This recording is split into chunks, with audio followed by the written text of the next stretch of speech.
Muy buenas tardes. Seguimos con el Día del Emprendedor. Esta vez en el bloque de tarde, lo cual agradezco su presencia. Vamos a hablar sobre herramientas para no fracasar desde el punto de vista de la gestión de proyectos. Nos acompaña Enrique Roldán, él es miembro de la Asociación de Profesionales en la Gestión de Proyectos y que durante 60 minutos, 45 turno de preguntas, bueno, dependiendo como veáis, pues vais a poder disfrutar de él y sus contenidos. Como decía, en las sillas hay una serie de papeles que van a ser útiles para la dinámica, lo cual os animo a que, bueno, sobre todo los que estéis más atrás, que podáis utilizarlas para ser parte de la actividad, ¿de acuerdo? Os dejo con Enrique Roldán. Adelante. Buenas tardes. Como ha dicho José María, mi nombre es Enrique Roldán. Me he presentado como miembro de la Asociación de Profesionales para la Gestión de Proyectos y como tal es con el que voy a dar la charla esta tarde. No es una charla, realmente está orientada como workshop, que es una palabra que no está en la Real Academia, realmente la traducción es taller.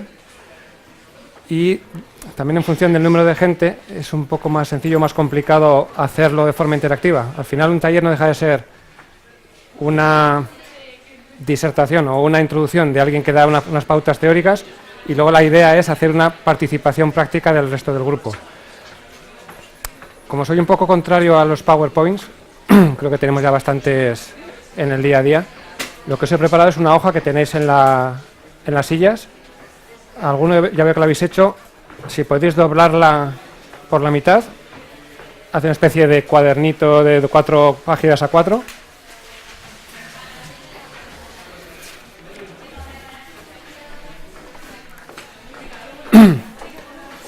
Y por resumir lo que os quiero contar hoy, aunque los resúmenes se hacen más bien al final, todo lo que vamos a hablar, o lo que voy a hablar, o lo que voy a intentar que trabajemos esta tarde, va sobre la preparación, que es algo muy obvio, pero a lo mejor no tanto en el ámbito de la gestión de proyectos.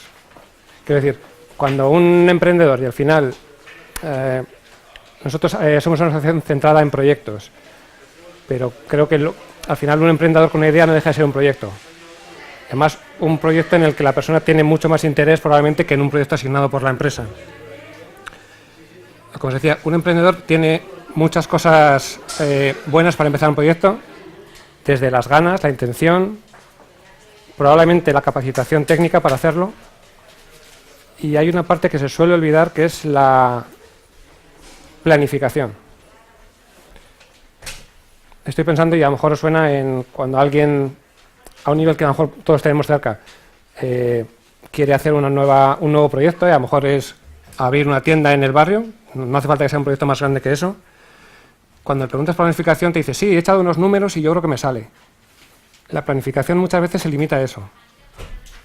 La idea que quiero intentar transmitiros hoy es que todo el tiempo que usemos en planificar es tiempo que nos va luego a ahorrar en problemas y a aumentar los beneficios del proyecto que vamos a acometer y las probabilidades de éxito.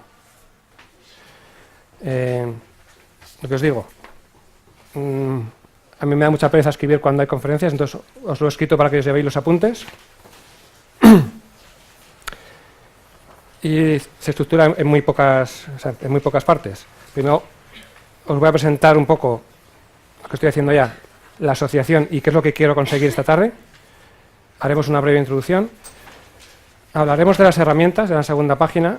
Herramientas hay muchas y no tiene sentido en el tiempo que tenemos intentar acometer todas. He elegido una, que es el registro de riesgos, luego lo veremos. Y ahí es donde, después de definirlos brevemente, es donde quiero que, sobre un ejemplo que elijamos, podamos cada uno rellenar esta tabla que hay en la página 3. Y para acabar, veremos que no es esto lo único que hay, evidentemente, y haremos alguna conclusión. Yo he puesto 2 conclusiones, porque creo que las conclusiones son más propias. Cada uno tenéis que sacar vuestras propias conclusiones. He puesto 2 que me gustaría que os llevaseis. Pero, por supuesto, no soy yo quien para deciros las conclusiones que tenéis que sacar de hoy. En resumen, lo que quiero que os llevéis hoy es la conciencia de la importancia de planificar. Y cuando hablamos de proyectos, entro ya en presentar la asociación. La Asociación de Profesionales de Gestión de Proyectos nació hace 6 años, es una asociación de La Rioja. Nació en torno a una certificación de la gestión de proyectos que es del PMI, el Project Management Institute, se llama PMP, pero hoy no voy a hablar de esa certificación, porque de hecho lo que quiero decir es que da igual la metodología que uséis. Me da igual Prince2, PMP, Cascade, Agile, da igual la que sea. Lo importante es usar alguna. ¿Vale? Todos tenemos muy buenas ideas y muy buenas intenciones, pero hay mucha gente que ya las ha tenido, que las ha probado, ha visto que unas van mejor que otras, entonces ¿por qué no usar esas herramientas y esas metodologías que ya han sido probadas? Entonces, lo que os decía, la asociación nace en torno a esta certificación y lo que hizo esta certificación, aparte de conseguir gente que pagando las cuotas de examen tuviese esa certificación en su currículum, nos dio la conciencia de esa importancia. Es decir, todos hemos, bueno, o mucha gente hemos trabajado en proyectos, yo llevo muchos años trabajando en proyectos y probablemente muchos no sabiendo lo que era un proyecto, no sabiendo realmente lo que es un proyecto y haciéndolo mal o no de la forma óptima. Yo no os voy a dar una Biblia, no os voy a decir esto es lo que tenéis que seguir y con esto vais a triunfar. Yo lo que os voy a decir es, seguid una metodología, me da igual cuál, seguidla y os irá mejor. ¿Cuáles son mis objetivos para esta tarde?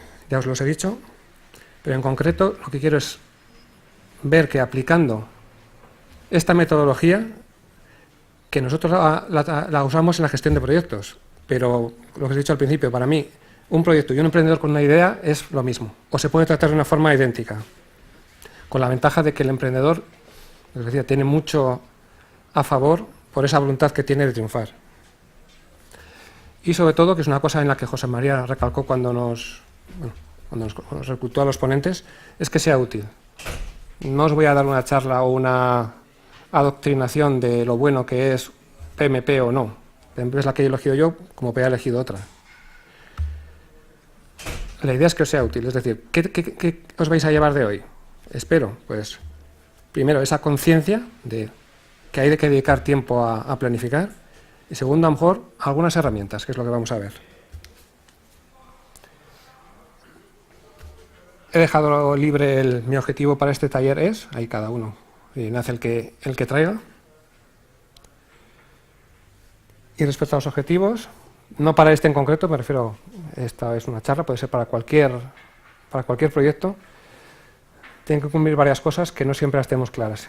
Veremos luego cuando hablemos en la segunda página de lo que es, por ejemplo, el acta de constitución y alguna otra de los procesos, pero al final todo proceso tiene un objetivo, todo proyecto tiene un objetivo, sea abrir una tienda, construir el Canal de Panamá, y ese objetivo que parece claro y evidente a todo el mundo, normalmente ni siquiera está bien escrito al principio del proyecto. Lo veremos. Tiene que ser, primero, claro, estar definido, ser realista, es decir, no podemos construir el Canal de Panamá con la mitad del dinero que cuesta. Tiene que ser alcanzable, o la gente se quemará intentando conseguir algo que no va a suceder. Y aquí quería hacer una anotación sobre los objetivos ocultos, que muchas veces existen en los proyectos, y el problema realmente es identificarlos. Es decir, cuando tu jefe te dice, ve, coge este proyecto, probablemente él tenga una idea que no te está diciendo de lo que quiere conseguir con ese proyecto. Puede ser incluso algo bueno para él. Si ese proyecto sale bien, él va a ponerse la medalla y va a tener una mejor posición en el comité de dirección. Pero eso no te lo dice. Si tú eres el director del proyecto, tú tienes que conseguir saber eso. Porque si no, a lo mejor el proyecto sale bien y tu jefe no está contento. Lo veremos también.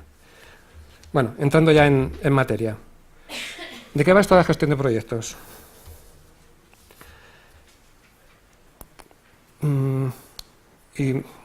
Tenía un poco el miedo que ahora que me estoy oyendo, creo que lo estoy cumpliendo, y es que proyecto suene a algo muy grande.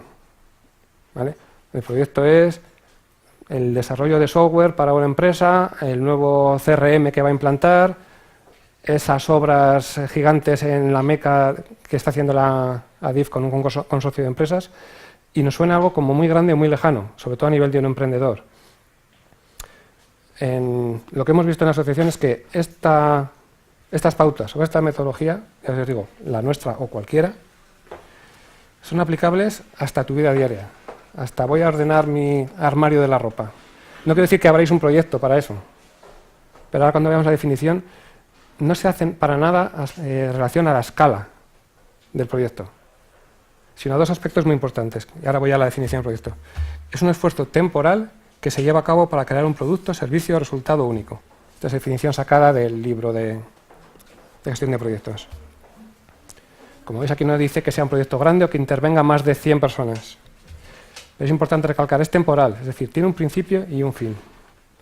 Un proyecto no son las operaciones que hacemos en una fábrica todos los días. Pero a lo mejor implantar una nueva línea de embotellado de una bodega es un proyecto. Se arranca y se termina cuando o bien esa línea de embotellado está implantada o se decide desestimar el proyecto. Hay una parte que no se suele contar mucho porque siempre cuando hablamos de hacer algo siempre esperamos que vaya a salir bien, pero no siempre las cosas salen bien. Hay algún dato un poco más abajo de los datos de la profesión. Los proyectos no siempre salen bien y es necesario ser consciente de ello. Primero, es posible que no debamos ni iniciar el proyecto. Es decir, yo tengo mucha ilusión en montar una librería en mi barrio. Es una cosa que me ha hecho ilusión siempre. Y a lo mejor un día pues consigo el dinero, la financiación para hacerlo. Puedo saber mucho de libros. Me encantan. Y puedo, ¿qué os digo?, encontrar el dinero y la oportunidad para hacerlo. Pero ese proyecto es viable. A lo mejor lo primero que tengo que hacer es hacer ese estudio de mercado que comentaba Andrés ahora en la actividad después de comer, o ese estudio de mercado o esa prospección. Es decir, ¿cuántas librerías hay en mi barrio? ¿Hace falta una más? ¿Voy a ofrecer algo diferente? Si no, por mucha y buena voluntad que tenga, lo más probable es que fracase. Y a lo mejor ese proyecto no tenga ni que abrirse. Y en las empresas, yo os hablo desde el punto de vista de empresa, yo no soy emprendedor, soy miembro de una empresa, entonces os hablo desde ese punto de vista. Seguro que conocéis muchos proyectos que no deberían haberse empezado. Y es mucho más caro esperar a que fracasen que directamente desecharlos desde el principio. Y habrá gente que no le guste. Pero ese proyecto, especialmente si no está alineado con la estrategia de la organización, es que no debería ni empezar. Está quitando recursos a otros proyectos y al final va a suponer un coste que no va a ningún lado. Perdón, me voy por las ramas. El proyecto es un esfuerzo temporal, tiene un principio y un fin. Y tiene como resultado un proyecto único. Eso va un poco para diferenciarlo de lo que son las operaciones del día a día. Si hacemos esa línea de embotellado, es una línea de embotellado única. Luego, todo ese proceso del día a día de hacer botellas, eso no es un proyecto, eso es otra cosa. ¿Por qué todo esto que estoy contando de la gestión de proyectos, que a todos os puede sonar muy lógico, porque al final no tiene nada de misterio? ¿Por qué puede ser bueno para un emprendedor? Bueno, como os decía, para mí un emprendedor es un director de proyectos, es una figura dentro de la gestión de proyectos que es el que tiene la responsabilidad última de llevar el proyecto a buen fin. Os he puesto el dibujito del triángulo que pone ahí, que son las 3 vertientes que debe tener un director de proyecto. Me da igual el director de proyecto emprendedor, a las que hacía referencia con el ejemplo de la librería. No vale solo con ser muy bueno técnicamente en tu área. No vale solo con que tengas una estrategia o un conocimiento del negocio, y no vale solo con que tengas ese liderazgo, esas dotes de comunicación que hacen falta con el director de proyecto. Tienes que tener las 3. Aproveché ese frío al triangulito para equipararlo a una figura como de Dios. El director del proyecto es Dios en su proyecto, para lo bueno y para lo malo. Es decir, tiene la responsabilidad sobre sus hombros de que salga bien o de cerrarlo si no va a ningún lado, y también tiene la autoridad, o debe tenerla, para dirigir el proyecto en todos sus aspectos. Y esto a lo mejor suena también de muchos directores de proyectos que tienen la jefatura técnica, pero no pueden disponer de un presupuesto. Un director de proyecto debe tenerlo todo para poder llegar al fin con garantías. Vale. ¿Y por qué usar esto cuando, lo que os decía, yo en mi caso he estado dirigiendo proyectos mucho tiempo aún sin saber cómo se dirigían, y algunos hasta salían bien. Luego cuando, digamos, descubres una cierta metodología, sabes todas las veces que has metido la pata, pero bueno, Cuando te lanzas con tu buena voluntad no tienes ese problema. ¿Por qué usar esa metodología? Pues es muy simple, porque da mejores resultados. Tenéis abajo, estos son datos sacados de un informe que elabora el Instituto de Gestión de Proyectos, que algunos yo los leería en clave negativa, porque es curioso, porque hablan de que el 50% de las empresas comprende el valor de dirección de proyectos. Vale, muy bien, pero eso significa que el 50% no comprende el valor de la dirección de proyectos. Estamos hablando de empresas a nivel mundial, esto es una encuesta a nivel mundial. Habla de el número de millones de euros, o de dólares en este caso, que se desperdician en proyectos mal gestionados. Habla de que el 62% de los proyectos tienen éxito, es decir, el 38%, cumplen con los objetivos de intención de negocio iniciales, es decir, han hecho lo que han dicho que iban a hacer, 62%, es decir, el 38% no cumplen ni objetivos de alcance, ni económicos, ni de coste, ni de tiempo. Habla de que el 89% de los proyectos son más exitosos cuando se utilizan prácticas comprobadas de edición de proyectos, es decir, cualquier metodología de las que os estoy hablando. Son 2,5 veces más exitosos que los que no lo usan y se desperdician 13 veces menos dinero. Bueno, esto es un resumen y aún así hay muchos datos. Y luego hay una cosa curiosa que es cuando un proyecto fracasa, aquí habla del 16%, pero hay otras fuentes que hablan de hasta un 35%. En todo caso, hay una auténtica barbaridad de proyectos que fracasan y aquí no es cuestión de, bueno, pues unas cosas valen bien, otras salen mal. Esto no es lotería, esto no es jugártela a ver qué tal te sale. Un proyecto es una cosa que cuesta tiempo y dinero, a una empresa o a un emprendedor. Y a un emprendedor dirían que incluso salud mental. No es cuestión de voy a ver si suena la flauta y me sale. No, es que estás poniendo mucho en juego como para que te salga mal. A ver, esto no garantiza que te salga bien, pero te da claves y herramientas para evitar cometer errores. O incluso, lo veremos hablar de los riesgos, si cometes errores, que sepas qué hacer. Entonces, eso es un poco la respuesta a la pregunta de por qué usan una metodología como estas. Porque funcionan, porque ahorran dinero, porque los proyectos salen mejor en un mayor porcentaje. ¿Y la metodología por qué tiene que ser estandarizada? ¿Por qué no la invento yo? ¿Por qué no nos juntamos unos cuantos que sabemos mucho de esto y la pensamos? Cada uno es libre de usar lo que quiera. Pero es verdad que las metodologías tienen, para mí, una cosa importante, que es una nomenclatura común. Os voy a hablar de palabras que van a sonar súper normales, o sea, alcance, costo, tiempo, director de proyectos. No son palabras raras, pero sin embargo, cuando has estudiado o has transformado una metodología, tiene un significado muy preciso. Es como en todas las profesiones. Un mecánico, una llave, sabe lo que es, o un cerrajero, y es otra cosa distinta. En proyectos, cuando hablas de coste, de objetivos, de requisitos, es una cosa muy concreta, que no admite discusión. Y cuando hablas con alguien que tiene esa misma formación, es muy fácil saber de lo que estás hablando. Y no así con alguien que no tiene esa formación. Es un problema también al que nos enfrentamos cuando tú sales de esta formación, te certificas, estás muy contento, sobre todo porque has aprobado la primera y no tienes que volver a pagar por examinarte, y vas a la empresa con todas tus buenas ideas y tu metodología e intentas convencer a la gente de que esto es bueno. Pues cuesta mucho, porque lo que tú llamas coste, lo que tú llamas tiempo, lo que tú llamas alcance, no es lo mismo que entiende todo el mundo. Entonces, esa nomenclatura común parece una tontería, pero ese vocabulario común te da una base muy fuerte sobre la que hablar con todo el mundo y hablar de lo mismo. Y lo que hemos comentado, porque son prácticas que la gente ha usado, las malas las ha desechado y se ha quedado con las buenas.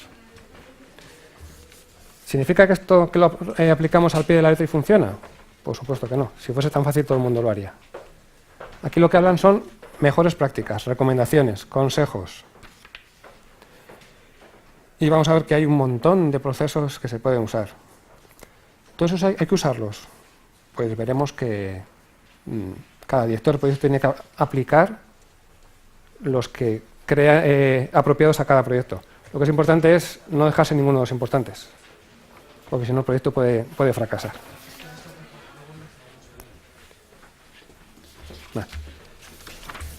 hasta que era un poco un baño de empezar esa adoctrinación de por qué es buena la dirección de proyectos. Al final no es cuestión de convencer a nadie, es si sigues esto, gastarás menos dinero, ahorrarás tiempo y ahorrarás recursos. Vale. Decía, vamos a entrar un poco al grano. Esto también lo he puesto para asustar, que nos lo ponen cuando entramos en el curso, esta tabla de todos los procesos que tiene el PMP. 47 procesos. Hay que estudiárselos todos. Para el examen. Lo que quería reflejar aquí no es tanto el número de procesos, porque si un emprendedor que va a montar una tienda ve esto, lo primero que hace es dejarlo de lado y dice, no tengo tiempo para hacer esto, y es verdad. Lo que quería reflejar es que si veis, los procesos están agrupados verticalmente en 5 grupos de procesos, que tienen que ver un poco con las fases del proyecto. Inicio, planificación, ejecución, monitorización y cierre. Y verticalmente por áreas de conocimiento. A veces el libro este lo traducen en Sudamérica, a veces las traducciones son un poco...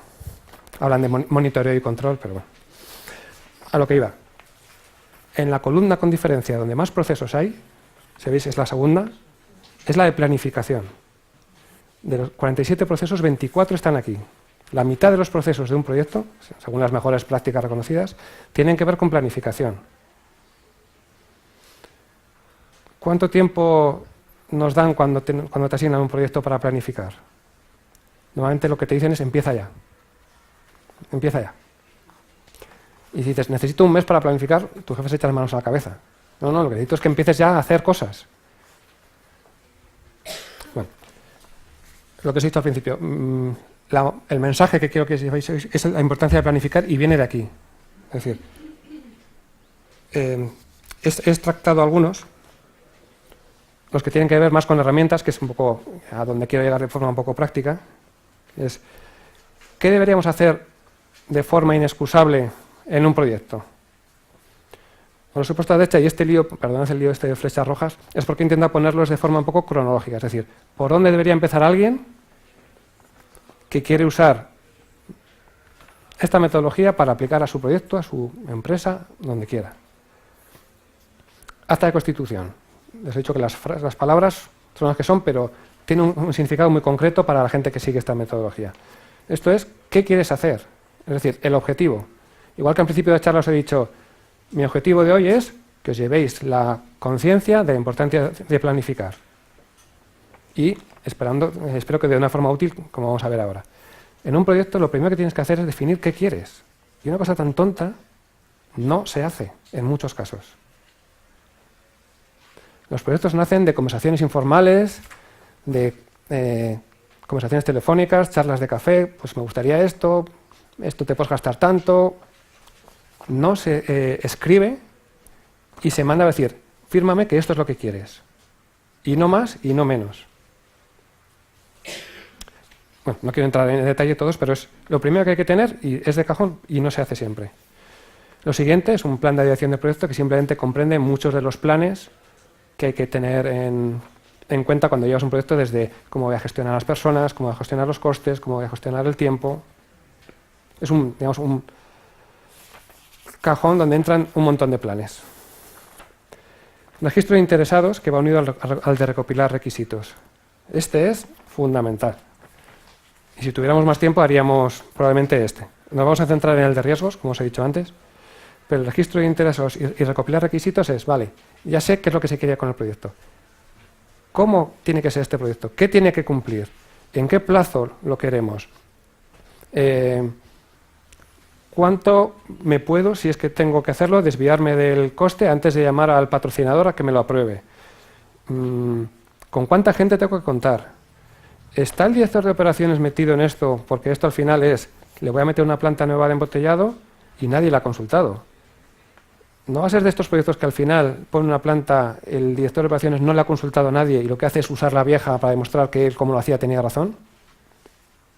Por eso es importante hablar, y este es uno de los primeros pasos, hablar con todas las personas interesadas cualquiera que pueda tener influencia en el proyecto, positiva o negativa. Y sobre todo es importante conseguir a los que tienen influencia negativa, porque son los que me pueden luego sabotear el proyecto. Y preguntarles qué quieren y cómo lo quieren. Luego haré mi lista, que un poco sería la actividad si hiciéramos el registro de interesados. Tendré una lista de interesados, tendré una serie de requisitos priorizados y haré un plan de acción. Es decir, ¿qué voy a hacer con este director de operaciones que se lleva fatal con el director del proyecto y me va a sabotear el proyecto? ¿Qué puedo hacer? ¿Qué puedo hacer con la asociación de vecinos que no quiere que abramos un bar en esta esquina porque va a hacer mucho ruido? ¿La ha tenido en cuenta? ¿O cuando abra al día siguiente voy a tener una denuncia para cerrar? Será mejor tenerlo en cuenta antes. A lo mejor tengo que insonorizar, a lo mejor tengo que cambiar la ubicación, o a lo mejor tengo que hablar con esa asociación de vecinos, comprobar la ley y demostrarle que estoy dentro de la ley. Todo ese ejercicio de recopilar requisitos de los interesados es fundamental. A todos los niveles. Al del proyecto más grande del mundo o al de abrir la tienda de la esquina. ¿Voy a hacer una actividad ruidosa que al del primero le va a molestar? ¿Está insonorizada bien la casa? Todas esas cosas no se suelen tener en cuenta. ¿Qué más? Definir el alcance es hasta dónde va a llegar mi proyecto y también hasta dónde no. Hay un término también en gestión de proyectos que se llama bañar en oro. Que es, voy a hacer este desarrollo de software. Pues mira, no me lo han pedido, pero si le pongo aquí unos cuantos botones más para que pueda hacer esto, esto va a quedar súper chulo y les va a gustar mucho. Si no te lo han pedido, no lo hagas. No están en el alcance. Pregúntales si los quieren y entonces inclúyelos. Pero no gastes recursos en algo que no te han pedido. Probablemente lo necesitarás para algo que te piden. Y muchas veces lo de bañar en oro se usa para ocultar carencias en otras áreas. Céntrate en lo que te han pedido. Aquí no he podido evitar usar una sigla. La EDT es la estructura de desglose del trabajo. Es cuando sé lo que quiero, he tenido en cuenta los interesados, sus requisitos, tengo definido el alcance, lo que tengo que hacer es ese proyecto ir dividiéndolo en tareas.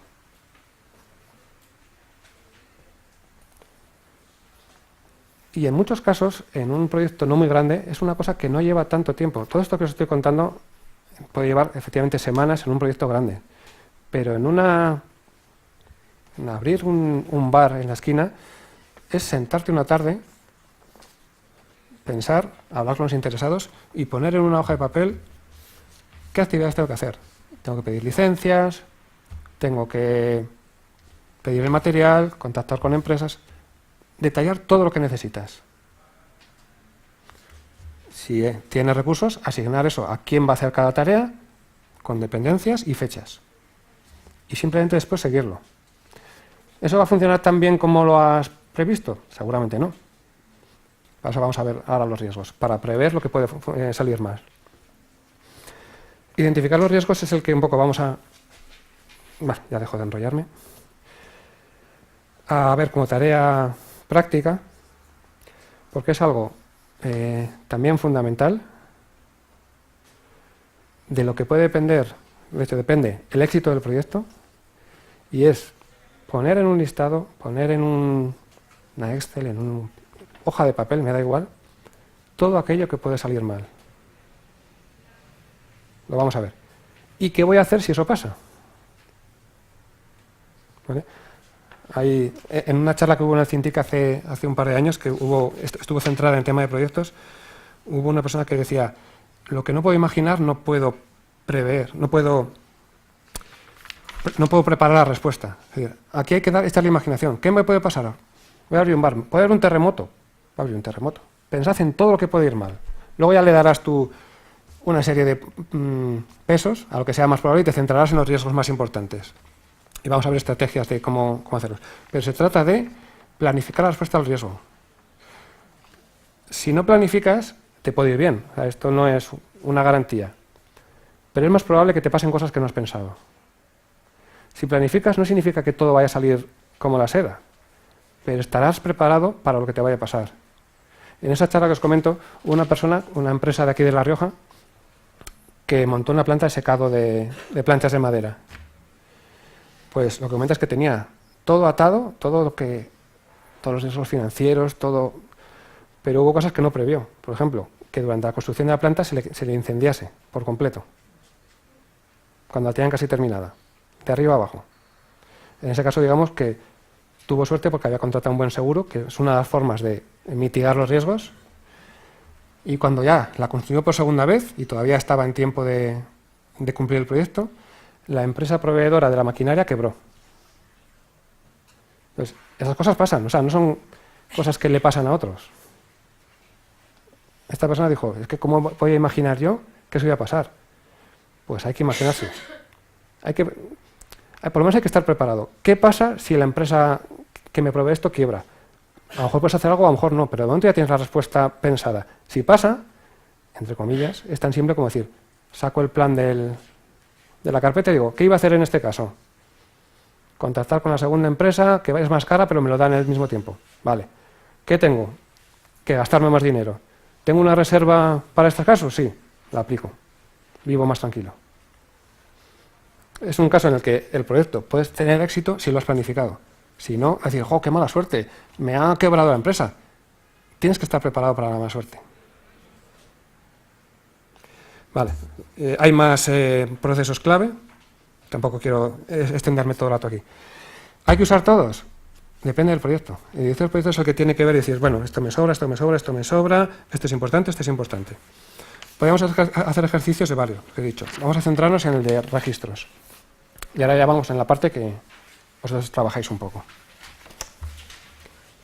Después de todo, en el Día de Emprendedores seguro que hay voluntarias. No os preocupéis, no os voy a sacar aquí.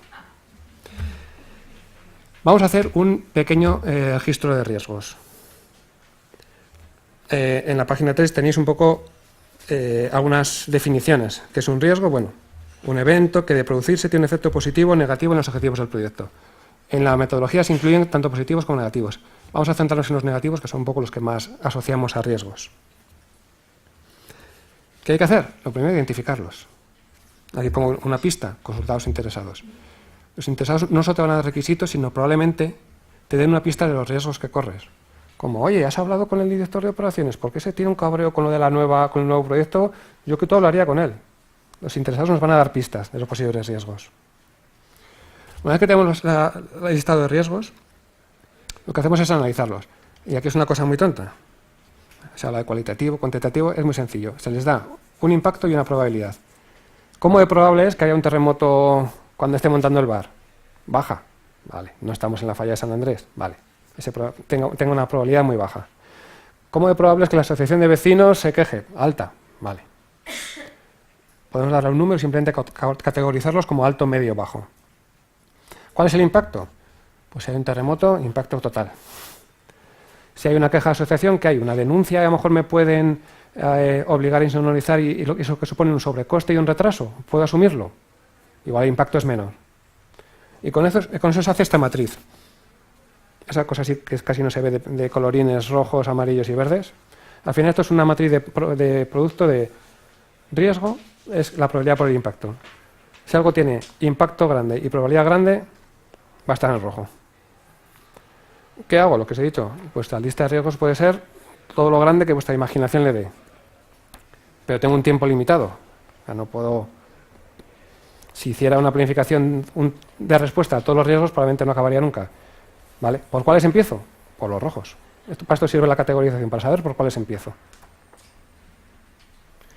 ¿Y qué estrategia vamos a seguir? Pues aquí se indican 4, que son un poco las más típicas. La primera, evitar, que es un poco... Evitar no significa huir del riesgo, sino hacer que desaparezca, dentro de lo posible. ¿Vale? Pues si en esa esquina hay un vecino que me va a denunciar, pues a lo mejor puedo ir a un sitio que en el primero no haya nadie, o haya un entresuelo donde no haya una oficina que por la noche no trabajen. Eliminado el riesgo. ¿Qué puedo hacer? Transferirlo. Aquí el ejemplo más típico es el seguro. Que otro se haga cargo de mi riesgo por un coste, está claro. Pues el empresario que tenía la empresa de secado de las planchas de madera, lo que hizo fue tener un buen seguro. Y eso le libró. Pues en ese caso, ¿qué puedo hacer si se me quema? Pues aparte de poner medidas antiincendios, es una plancha de madera, o sea, una fábrica de madera. Se puede quemar. Bueno, pues contrato un seguro, un buen seguro. ¿Qué puedo hacer? Reducir su impacto, su probabilidad. Esto ya es según el caso. Si estamos hablando de ese bar o de ese, pues a lo mejor puedo convencer al vecino, ir a la asociación, a la junta de vecinos y explicarles mi idea para decirles que lo voy a hacer muy bien y que voy a tener en cuenta sus reivindicaciones. No lo puedo evitar, pero a lo mejor lo reduzco. O su impacto o su probabilidad. Y aceptarlo. Al final, los riesgos casi nunca desaparecen del todo. Puedo reducirlos, puedo hacer que se reduzca su probabilidad o su impacto, pero siempre queda lo que se llama un riesgo residual. En ese caso, pues tengo que vivir con ello.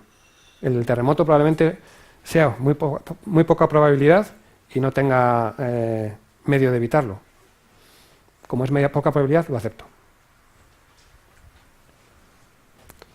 Y bueno, ya a la derecha se habla de... bueno, tened en cuenta que esto está traducido del inglés, entonces lo de apetito de riesgo es una forma un poco complicado de decirlo, pero es el riesgo que se está dispuesto a afrontar. Pero no porque seas muy valiente y dices, no, yo asumo este riesgo, no, es porque la recompensa lo vale. Es decir, ¿por qué jugamos a la lotería invirtiendo 20 euros por algo que es muy poco probable que pase?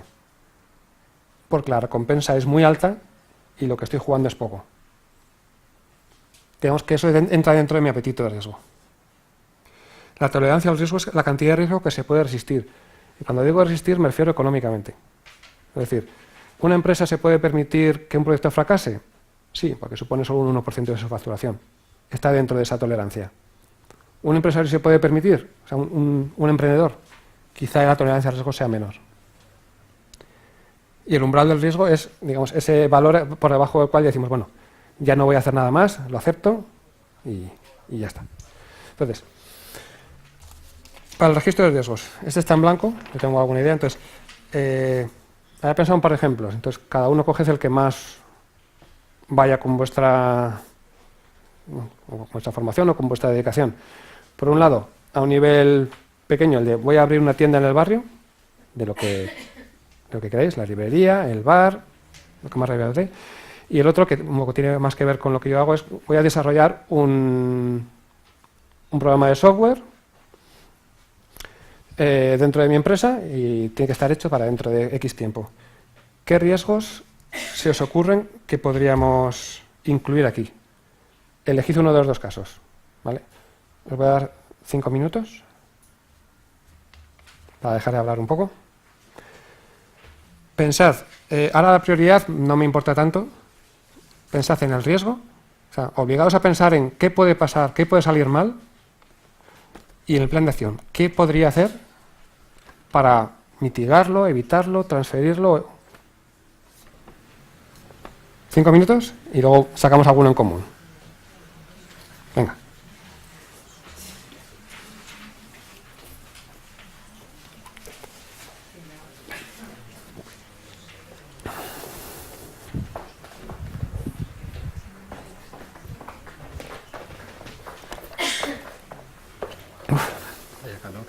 Sí.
No es un examen.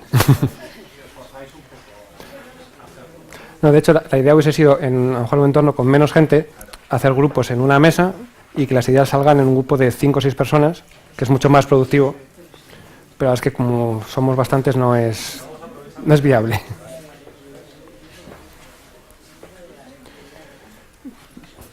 Bueno, lo primero ya lo estáis viendo, es algo que cuesta. Es decir, hasta que no te pones y te sientas a decir, a ver, ¿qué es lo que puede salirme mal? No es tan fácil como parece. El ejemplo que os he puesto yo es muy tonto, pero pueden ser desde cómo consigo la financiación. La primera fase del análisis de riesgos es esa. Y luego cuando se te activa es la paranoia absoluta. Sí. Empiezas, entonces, te tienes que prender ojo para hacerlo algo real, porque empiezas a ser remotos y seremos una central nuclear. O sea, que a veces si te lo activas demasiado, ¿vale? Pues luego hay que volver a tomarse una alquiler y relajarse. Pero bueno, el simple ejercicio de activar y de acostumbraros a pensar así cualquier cosa que vayáis a hacer. Os lo cuento con un ejemplo muy tonto. Yo siempre me dejaba las puertas del coche encendidas, o sea, abiertas, porque el índice de probabilidad de que me roben es muy bajo. ¿Cierto? Efectivamente, no vivo en Sevilla, pero soy de Madrid. Y cuando vuelvo a Madrid, seguía actuando de la misma manera. Cuando te empiezas a analizar los riesgos, el impacto, dices, efectivamente, el riesgo es bajo, pero ¿cuál es el impacto de que me dejen sin el móvil y me tiren 3 días recuperando contactos o los papeleos del DNI? Entonces, a ver, yo sé que soy muy moderno y que lo quiero solamente, pero no, que no cuesta nada. Entonces, lo activas, te acostumbras y te sale de manera natural, pero hay que hacer el esfuerzo de activarlo, porque es a todos los niveles y con cualquier cosa. ¿Qué pasa si dejo a mi niño solo un rato? No es lo mismo que lo dejes de una manera o de otra. Hemos previsto lo que puede pasar o no. Que si tiene 12 años le dejes tu teléfono apuntado en un sitio que lo tenga localizado o no. Que le dejes dichas las instrucciones de qué pasa si alguien llama o no. O sea, al final. Pero hoy estamos en el día del emprendedor, en tu negocio, es imprescindible. Que no te pille por sorpresa aquello que no debería pillarte por sorpresa. Sobre todo, lo que comenta Juan es que una vez que te pones, pues hacer la lista de riesgos tan larga y grande como quieras. Pero al final hay que centrarse en los primeros. La lista te sirve para... El siguiente paso de lo que haríamos es priorizarla, es decir, hacer esa matriz de riesgo, de probabilidad y impacto, y empezar por los 5 más importantes. Entonces, ¿alguno que hayáis rellenado? No sé si habéis cogido el caso de la tienda o el del software. Es una tienda, por ejemplo, el caso de robo, por ejemplo, del negocio, pues el plan de acción pues, sería una aseguradora o una empresa de seguridad, ¿no? Para prevenir. Eso tiene un coste. No, pero está bien porque eso, entonces lo incluyes en el plan del proyecto y donde antes costaba 100, ahora cuesta 110, pero has incluido esa eventualidad. No son costes ocultos que salen después. ¿Algún riesgo más? Por ejemplo, en un bar, es que a última hora la cocinera o no firma el contrato o que caiga enferma. ¿Qué vamos a hacer? Vamos a hablar, por ejemplo, con el colegio de cocineros que hay en Calahorra y voy a tener una serie de alumnos que en caso de necesidad puedo recurrir a ellos. Perfecto. Además, en ese caso, obviamente hasta reduzcas el coste porque no tienes que tener una segunda persona en plantilla. Puedes hasta venderlo como que estás ofreciendo oportunidades de formación a gente recién titulada, por ejemplo. ¿Cómo de probable es que se ponga enferma? Pues, hombre, desde que se ponga enferma hasta que se vaya de vacaciones, o sea que es bastante probable. Tienes que tener alguien que le cubra. ¿Más? Super.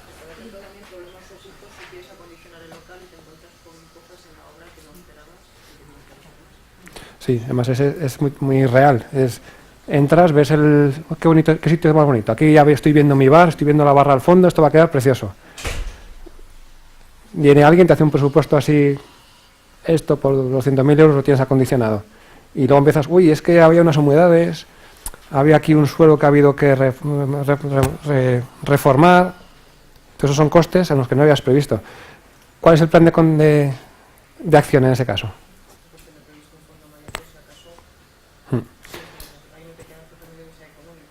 Sí, bueno, o también puedes hacer un estudio más pormenorizado inicialmente. Es decir, en vez de que venga ese que te lo hace a ojo, decir, no, a ver, cóbrame 200 euros, pero hazme un presupuesto en condiciones.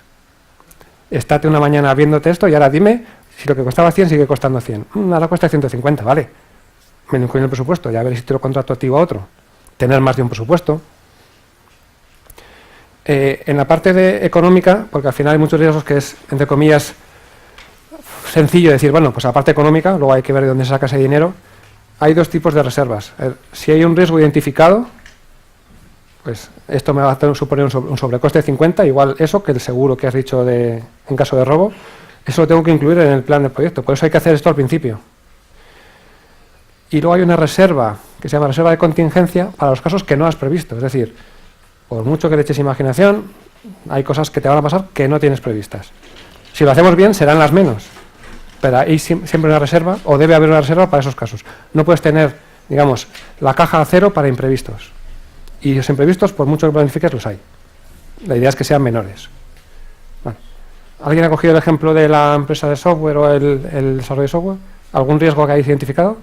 Si he entendido bien el negocio, pues que te detecte un virus en los sistemas informáticos de la empresa. ¿Y qué plan de acción tomarías? Dar previamente un antivirus potente y aparte tener una buena gestión de copias de seguridad. Suena muy bien. Como siempre, como casi todo lo que estamos hablando, cuesta dinero. Pero al final, lo que hay que, yo quiero sacar en el proyecto es que todas las cosas son reales, que no es muy fácil decir esto te va a costar 100.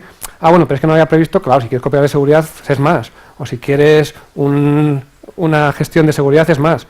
O a lo mejor tengo que contratar a alguien. Pero el mensaje yo creo que es lo de siempre. Es mejor prevenir que curar. ¿Qué te cuesta más? ¿Pagar ese responsable de seguridad? ¿Pagar esas copias de seguridad? ¿O tener un problema que desaparezcan tus datos y ver cómo los recuperas? ¿Qué supone más impacto en tu negocio? Y esas cosas pasan. Hay un dicho que es el de no tenemos nunca tiempo para ir al médico, pero sí de ponernos enfermos. Es decir, el día que caes enfermo, ese día no puedes ir a trabajar. Y probablemente pierdas más que haber ido 2 días al médico a que te dé el remedio. ¿Vale? Venga, un par de riesgos más. ¿Alguien más con el tema del software? Riesgos reales. Un caso real. En su momento se pusieron aquí en La Rioja de moda a poner cibercafés. Entonces llegó un cambio normativo y legislativo y los prohibió. Eso es bueno. Entonces, ¿Qué haces? pues cambiar de negocio. ¿Comerte todo lo que te has... cambiar de negocio y algo parecido o comerte lo que has comprado? Sí, digamos que ahí la única acción que podrías hacer previamente es la de investigar la ley, pero en ese caso, digamos, la ley sí te lo permitía, y ese es un riesgo en el que no puedes hacer mucho, salvo que tengas, por ejemplo, diversificar el negocio, que no sé si es posible. Si tienes un cibercafé que a lo mejor ofreces también desayunos y a lo mejor dices, bueno, me olvido de la parte ciber y me quedo con la parte café y sigo adelante. Si puedes tener eso planificado, diversificar un poco el negocio, también puede ser una forma de minimizar el riesgo.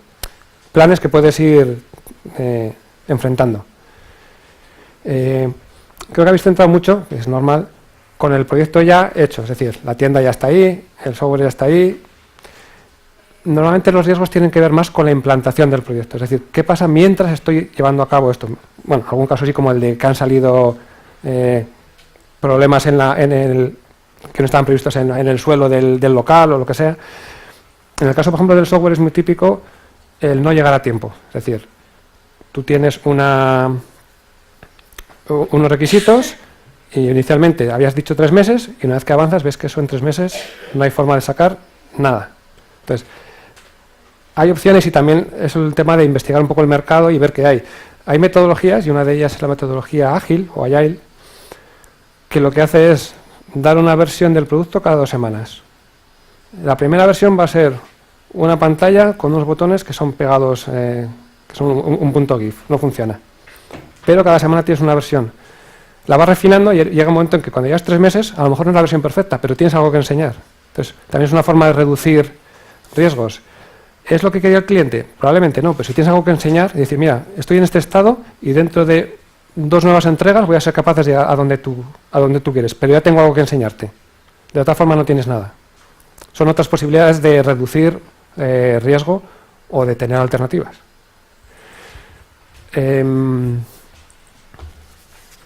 Como resumen, en la frase que he puesto abajo, al final, idealmente, de lo que se trata es identificar los riesgos más importantes, centrarse en ellos, en los más importantes, quiero decir, y hacer un plan de acción. Después de ese plan de acción, probablemente me sigue quedando un riesgo. La idea es que ese riesgo residual que quede está dentro de lo tolerante que sea yo o mi empresa a ese riesgo. Se acepta y adelante. Ojo, esto no se hace una vez y se guarda en el cajón. Las cosas cambian, la ley cambia.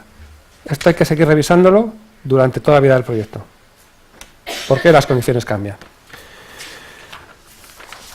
Voy acabando. ¿El análisis de riesgos es la única herramienta? Por supuesto que no.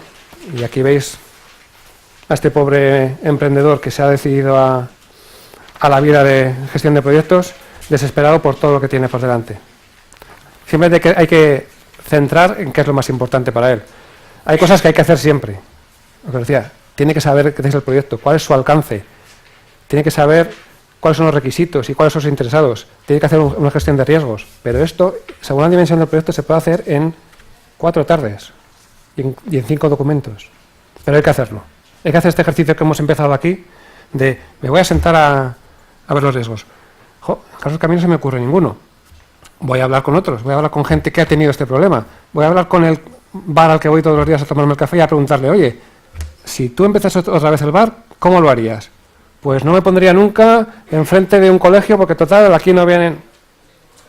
O lo haría de otra forma o cogería otro proveedor. Coge esas ideas. No solo para análisis de riesgos. Pero como os digo, hay muchos aspectos a tener en cuenta y podríamos hacer un ejercicio de cada uno de ellos. Pero bueno, estoy intentando condensar un libro así de gordo en media hora. Conclusiones. Lo que os digo, yo os doy 2. Vosotros tomad las que os sean útiles. Lo primero es ser consciente de la importancia de gestión de proyectos. No llaméis gestión de proyectos, de la importancia de planificar, de pensar las cosas. Antes. Durante también, pero sobre todo antes. Tengo un riesgo. ¿Qué he hecho? Contratar un seguro. ¿El riesgo se materializa? Llamo al seguro. Es que voy a vivir mucho más tranquilo. Por supuesto que no me va a hacer gracia que el riesgo se materialice, pero ya tengo preparada la respuesta. No tengo que de repente ponerme a pensar con el tema ardiendo, ¿qué hago? Lo tengo planificado. La herramienta en concreto no es importante, la metodología que uséis no es importante, pero usad una. Y plantillas, o sea, esto que os he dado yo aquí, las encontréis en internet todas las que queráis. Ni siquiera tenéis que pensar vosotros qué plantilla uso. Pones plantillas, metodología de proyectos y tienes todas las que quieras. Usadlas. La mayoría son tablas, documentos Word, es muy sencillo y son libres.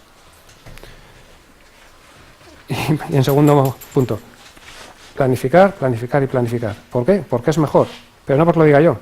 Los proyectos salen mejor, tienen menos coste, se acaban en tiempo, en plazo, casi como esta conferencia. Y lo que os decía, no significa que planificando vayamos a evitar cometer errores, los vamos a cometer igual, nosotros u otros, pero sabremos qué hacer. Al final os he puesto unas pocas frases, por eso que siempre da lustre a una conferencia tener frases de ilustres.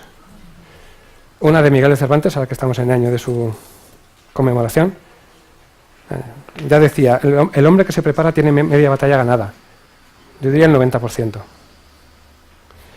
Benjamin Franklin decía, al no prepararse te estás preparando para fracasar.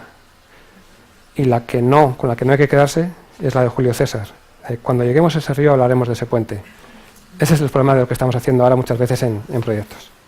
Nada más, muchas gracias.